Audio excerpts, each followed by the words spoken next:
খাবারের আয়োজন দেখে তো মনে হচ্ছে যে আজকে আমার ফাঁসি হবে, ফাঁসি হওয়ার আগে সব খাবার খাওয়াই দিতে হবে। এত পথ রান্না করেছি কিছু জানি কি করব? মাছ রান্না করলি পরে কও মাংস কেন রান্নলাম না, ডিম রান্নলি পরে কও ভাজলাম না কিসের জন্য, ভর্তা করলি পরে কও ভাজি কেন করলাম না। সেজন্য সবকিছু অল্প অল্প করে করেছি। এখন যেটা তোমার মনে চায় খাও। আমার খুশা নামাইলে কথা বলি তো তোমার পেটের ভাত হজম হয় না। দেখতেছি, টেস্ট করে দেখছি ও কি হবে না আমার জানা আছে তো।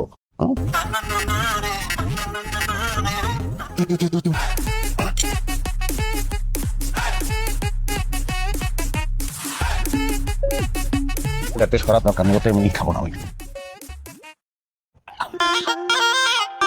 হয়েছে আমার বোধা শেষ, সর্বনাশ।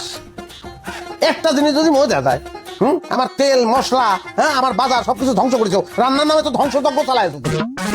কতি চাচ্ছ কিচ্ছু মজা হয়নি। আমি করতে যাবো কিছুর জন্য? পাড়া প্রতিবেশী ডাকো। একটা মানুষ যদি একটা জানা মুখে দিতে পারে তাহলে আমি 7 বার ফাঁসি গ্রহণ করবো। আমার এত টাকার বাজার কিসের জন্য ধ্বংস করেছো সেটা জবাব দাও। মানে কি? মানে বুঝতে পারতিস না?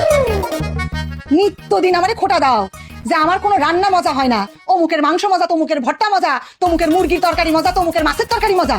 সেজন্য আমি পাড়া প্রতিবেশীর কাছ থেকে আজকে সব ভাগ করে নিয়ে এসেছি। আর তুমি কি করলে? সবকিছুর মধ্যে ভুল ধরলে। তার মানে বিষয়টা কি জানো? আমার রান্নায় কোনো সমস্যা না, সমস্যা হচ্ছে তোমার মনের মধ্যে। কি হলো? কথা বন্ধ হয়ে গেছে কিসের জন্য? না করছে যে তোমার এত বড় সাহস, হ্যাঁ তুমি আমার সঙ্গে এরকম একটা খেলা খেললে। খেলবো না কিসের জন্য? হ্যাঁ, সবসময় যে আমার খালি তুমি দোষ ধরো। আমি তো এটাই প্রমাণ করতে চাইছি যে দোষ আমার না। তা তোমার দোষ না সেটা প্রমাণ করতে চাই যে আমার জীবনটারে তুমি মৃত্যু ঝুঁকির মধ্যে ফেলাইছো, সেটা কি বুঝতে পারিছো?